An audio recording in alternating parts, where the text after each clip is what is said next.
Assalamualaikum warahmatullahi wabarakatuh. Di sini saya akan menjelaskan tentang resumen materi studi Islam Indonesia dengan judul Penyebaran Islam Wali Songo. Materi yang pertama yang akan saya bahas adalah penyebaran Islam Wali Songo. Pengertian Wali Songo. Ungkapan wali dalam bahasa Arab bisa berarti orang yang dicintai atau orang yang mencintai. Kata wali sendiri itu sebenarnya kependekan dari kata waliullah atau orang yang dicintai Allah atau yang mencintai Allah.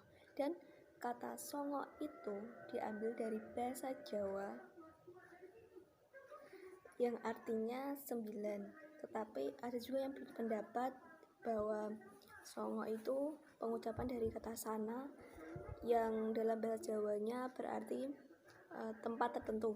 Jadi wali songo adalah 9 orang wali yang menyebarkan agama Islam dan dianggap sebagai kekasih Allah dengan diberi kekuatan lebih, mempunyai ilmu yang sangat tinggi dan berjaya kewijayaan.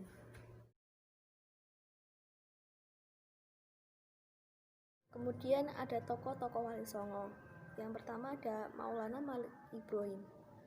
Maulana Malik Ibrahim dikenal juga dengan sebutan Syekh Maghribi. Meskipun beliau bukan asli Jawa, namun beliau lebih berjasa kepada masyarakat di Jawa.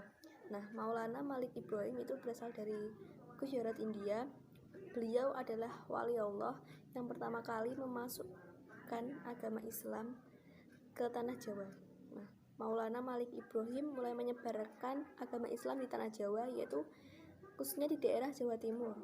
Cara dalam menyebarkan agama Islam beliau adalah dengan mendekati atau bergaul bersama anak negeri dan berdagang dengan sikap yang ramah tamah serta ketinggian akhlak. Yang kedua ada Raden Rahmat atau Sunan Ampel. Raden Rahmat atau yang lebih dikenal dengan Sunan Ampel adalah terkenal sebagai salah satu wali yang telah ikut pula menegakkan agama Islam. Untuk memulai usahanya, Raden Rahmat ini membuka pondok pesantren di Ampel Denta dekat dengan Surabaya. Yang ketiga ada Maulana Maghdum Ibrahim atau Sunan Bonang. Raden Maulana Maghdum Ibrahim atau dikenal dengan sebutan Sunan Bonang. Beliau juga putra dari Sunan Ampel atau Raden Rahmat. Maulana Maghdum Ibrahim semasa hidup beliau sangat giat dalam menyebarkan agama Islam. Khususnya di daerah Jawa Timur, terutama ya daerah Tuban. Dalam menyebarkan agama Islam, beliau menggunakan cara atau metode pendidikan dan kesenian. Melalui pendidikan, beliau mendirikan pondok pesantren di daerah Tuban untuk mendidik serta menggembleng para kader-kader Islam. Dan melalui kesenian, beliau menciptakan suluk serta dengan alat bonang. Yang keempat ada Raden Paku atau Sunan Giri. Raden Paku adalah putra dari putra Maulana Ishak dari Blambangan di Jawa Timur. Nah, beliau juga dikenal dengan sangat dermawan, yaitu memberikan barang dagangannya kepada rakyat Banjar yang sedang dilanda musibah. Nah, beliau juga pernah bertafakur selama 40 hari 40 malam untuk memunajat kepada Allah. Nah, Sunan Giri juga sangat berjasa dalam menegakkan atau menyebarkan Islam di Jawa. Baik dilakukannya sendiri waktu muda, yaitu melalui berdagang bersama muridnya.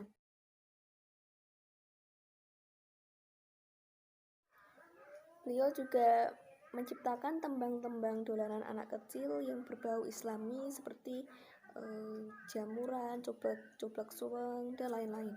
Yang kelima ada Syarifuddin atau Sunan Derajat. Nah, beliau adalah seorang wali yang berjiwa sosial dalam menjalankan syariat agama. Nah, beliau tidak segan-segan memberikan pertolongan kepada kesengsaraan umum, seperti membela anak-anak yatim piatu, orang yang sakit, para fakir miskin, dan lain-lain. Karena pada hakikatnya setiap manusia harus memiliki jiwa yang sosialis. Sebab dalam agama Islam mengajarkan yang demikian. Nah, oleh karena itu Dalam waktu yang singkat sudah banyak masyarakat yang berguru kepada beliau. Nah, yang keenam ada Sunan Kalijaga. Raden Syahid atau Sunan Kalijaga merupakan putra dari Ki Temanggung Wilatikto, Bupati Tuban. Di antara 9 wali, beliau terkenal sebagai wali yang memiliki sifat berjiwa besar, berpikir kritis, dan banyak toleransi dalam pergaulannya. Adapun kaum bangsawan serta cendekiawan amat simpati kepada beliau karena caranya dalam menyampaikan agama Islam itu mengikuti perkembangan zaman. Nah, semasa hidupnya Sunan Kalijaga terhitung seorang wali yang ternama serta disegani. Beliau terkenal sebagai seorang pujangga yang berinisiatif mengarang cerita-cerita wayang yang disesuaikan dengan ajaran Islam. Yang ketujuh ada Sunan Kudus atau Jafar Shodiq. Jafar Shodiq merupakan putra dari Raden Utsman Haji yang memiliki gelar Sunan Ngunjung. Sunan Kudus ini menyebarkan agama Islam di daerah Kudus dan sekitarnya.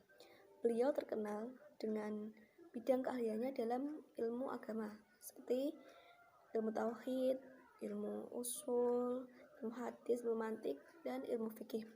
Oleh sebab itu, beliau diberi gelar dengan sebutan Waliul Ilmi. Menurut riwayat, beliau termasuk salah seorang bujangga yang berinisiatif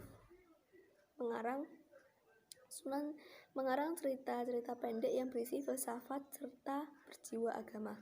Di antara dari ciptaannya yang dikenal adalah Gending, Mas Kumambang, dan Mijil. Di samping itu, beliau yang tidak sebagai guru agama juga sebagai seorang yang kuat syariatnya. Sunan Kudus pun menjadi senopati dari kerajaan Islam di Demak. Beliau juga meninggalkan Masjid Raya di Kudus yang kemudian dikenal dengan sebutan Masjid Menara Kudus. Selanjutnya ada Raden Omar Said. Nah, Raden Omar Said atau Sunan Muria, nama kecil beliau yaitu Sunan Prawoto dan merupakan putra dari Sunan Kalijogo. Nah, semasa hidup beliau dalam menyebarkan agama Islam adalah dengan berdakwah di daerah yang jauh dari kota.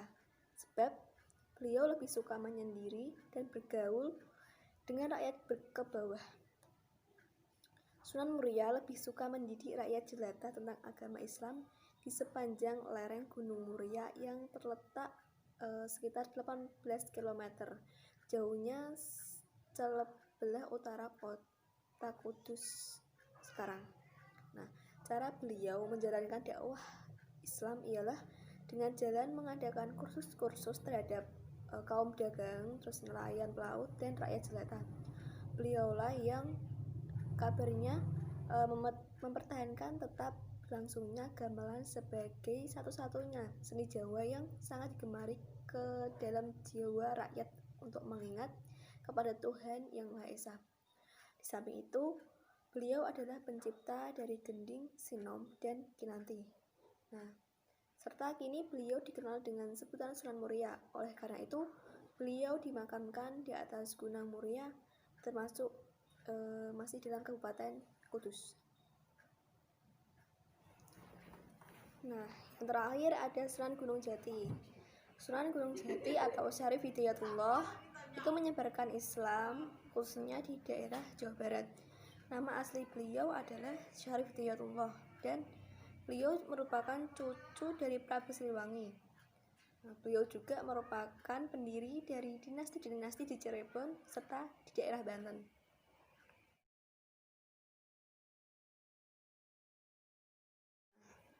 Yang akan saya bahas selanjutnya yaitu tentang strategi dan metode dakwah Wali Songo.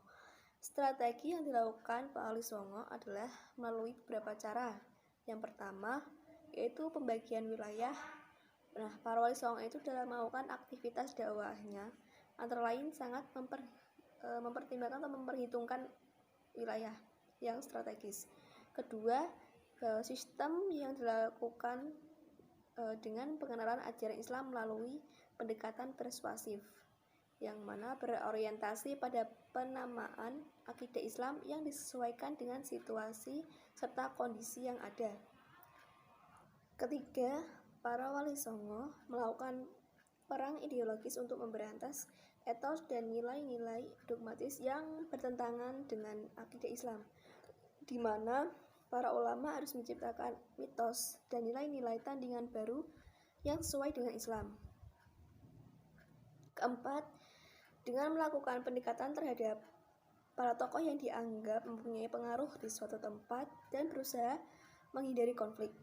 Terus yang terakhir, berusaha menguasai kebutuhan-kebutuhan pokok yang dibutuhkan oleh masyarakat, baik kebutuhan yang bersifat material maupun spiritual. Nah, sedangkan metode yang dilakukan oleh Wali Songo yaitu melalui perdagangan, pendidikan, kesenian, perkawinan, tasawuf, dan lain-lain. Nah, seperti yang dilakukan Sunan Ampel dalam menyebarkan agama Islam dengan mendirikan pondok pesantren Ampel Denta di Jawa Timur. Yang terakhir, pembahasan dari materi ini adalah peran Wali Songo dalam menyebarkan agama Islam.